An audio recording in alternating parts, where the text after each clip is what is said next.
मैं राष्ट्रपिता ज्योतिबा फूले, छत्रपति साहू जी महाराज, डॉक्टर बाबा साहब अम्बेडकर, बाबू जगदेव प्रसाद कुशवाहा, जननायक कर्पूरी ठाकुर, मान्यवर दीना भाना वाल्मीकि और मान्यवर काशीराम साहब अपने गुरु को भी नमन करता हूं। सम्मानित साथियों, आज जो जन सैलाब आपने यहाँ इस पार्टी में उतारा है, ये इस बात का ऐलान है कि आपने अपना नेता चुन लिया है जिसके नेतृत्व में आप अपनी आने वाली लड़ाई को लड़ना चाहते हैं।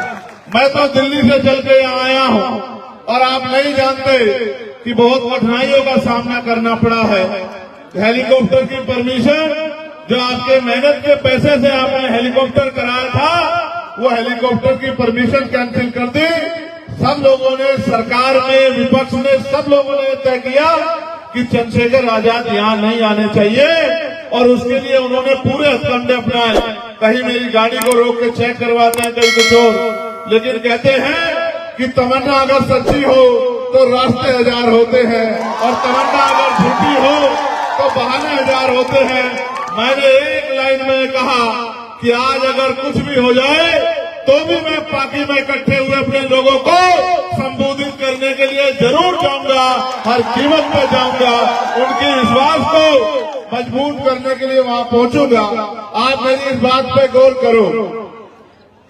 आज जो हालात हैं, ये हालात हम लोगों की वजह से हैं, क्योंकि हम इन दलों पे भरोसा करते हैं। कभी भाजपा को हराने के लिए किसी और दल पे, कभी कांग्रेस को हराने के लिए किसी और दल पे हम उनकी लड़ाई लड़ते हैं और अपनी लड़ाई कभी नहीं लड़ते।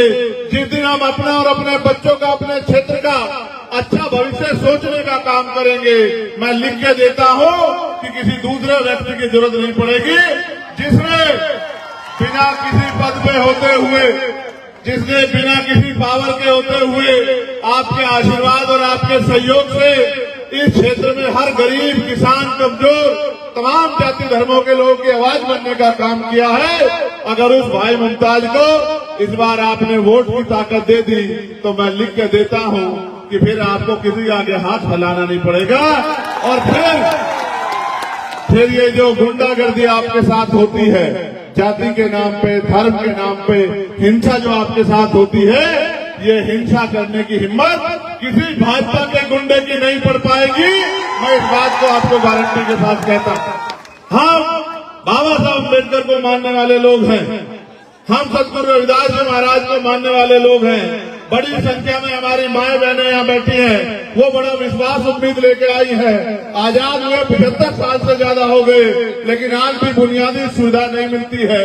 मैं पहले भी एक बार आया था कि यही बराबर में बाबा साहब अम्बेडकर के स्टैचू की स्थापना आप लोगों ने की थी और मुझसे ये कहा गया था कि भाई आपको उसका फीता काट के जो है, वो जो मूर्ति लगाई है, उसकी जो है उसकी घोषणा आपको करनी है। जब मैं गांव में गया, गांव के हालात देखे, लोगों के टूटे मकान देखे, गरीबों के फटे हुए कपड़े देखे, उनके बच्चों के बुरे हाल देखे, उसी दिन मैंने मन में तय कर लिया था और मैंने अपने साथियों को भी कहा, मैं धन्यवाद दूंगा भीम आर्मी आजाद समाज पार्टी के एक नेता कार्यकर्ताओं का, जिन्होंने मैंने उतनी एक ही बात मांगी कि अगर कुछ करना चाहते हो तो संविधान ने हमें अधिकार तो बहुत दिए हैं, लिखित में अधिकार तो बहुत है, लेकिन जब तक राजनीतिक ताकत नहीं होगी, उन अधिकारों को दिलाने वाले हाथ नहीं होंगे, तो वो अधिकार आपके घरों तक नहीं पहुंचेंगे। उसका एक ही रास्ता है कि आज से गांव में निकल जाओ, बूथ कमेटी बनाओ, सेक्टर कमेटी बनाओ, पंचायत कमेटी बनाओ और एक एक आदमी को जोड़ के भाईचारा बना के जब समय आएगा 2024 का, तो अपनी वोट की ताकत से जो है इस ताकत को बनाने का काम करना। क्योंकि आप ये महसूस करके देखो, संविधान तो ये कहता है कि हर व्यक्ति को रोटी, कपड़ा, मकान और पीने के लिए पानी की व्यवस्था सरकार कराएगी, लेकिन सरकार कहाँ कराती है? सरकार तो सिर्फ गरीबों का मजाक उड़ाती है, गरीबों का तमाशा देखती है। सरकार तो गरीबों पर जुल्म करती है। पढ़े लिखे बच्चे बेरोजगार घूम रहे हैं, महंगाई ने गरीबों की कमर तोड़ दी है। और मुझे कहने में कोई गुरेज नहीं है, किसी झारखंड का मेरा परिवार अपने बच्चों को पालने के लिए दूसरे प्रदेशों में रोजगार करने के लिए जाता है। जब वो रोजगार करने के लिए जाता है तो छोटी छोटी जगहों पर रह के अपना पेट पालने का काम करता है। मेरे आज भी याद है कोरोना काल किस तरह से वहां से मजदूर पलायन करके आया। इन सरकारों के पास आपको रेल में बिठा के भेजने के लिए रेल की व्यवस्था भी नहीं थी। इन्होंने जब लाठी आपके ऊपर पड़ी तो आपकी मजाक उड़ाने का काम किया। जिन्होंने आपसे मजाक किया, जिन्होंने आपका अपमान किया, जिन्होंने आपको डराने का दबाने का काम किया और जिनकी वजह से आपके हालात है, उनको आप 5 साल में अगर कभी सबक सिखा सकते हो तो वोट की चोट से सिखा सकते हो।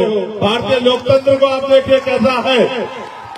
अगर किसी आदमी ने आपसे झूठे वादे करके आपकी वोट को ले लिया तो 5 साल आप उसका कुछ नहीं कर सकते हो, बस 5 साल बाद उसके खिलाफ वोट कर सकते हो।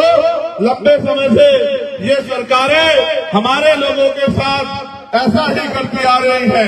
अब हमें ये समझना पड़ेगा कि अब हमें इनकी बातों में नहीं आना है। जब बाबा साहब अम्बेडकर ने अपने 4 बच्चे कुर्बान करके हमारी उंगली में इतनी ताकत दी है कि जिसे चाहे कुर्सी में बिठा दे और जिसे चाहे कुर्सी में उतार के नीचे बैठ दे, तो फिर हमें घबराना नहीं चाहिए, फिर हमें अपनी ताकत बढ़ानी चाहिए। मैं अपनी बहनों माओ से कहना चाहता हूँ, क्या सम्मान की जिंदगी इस आजाद भारत में आपको मिल पा रही है?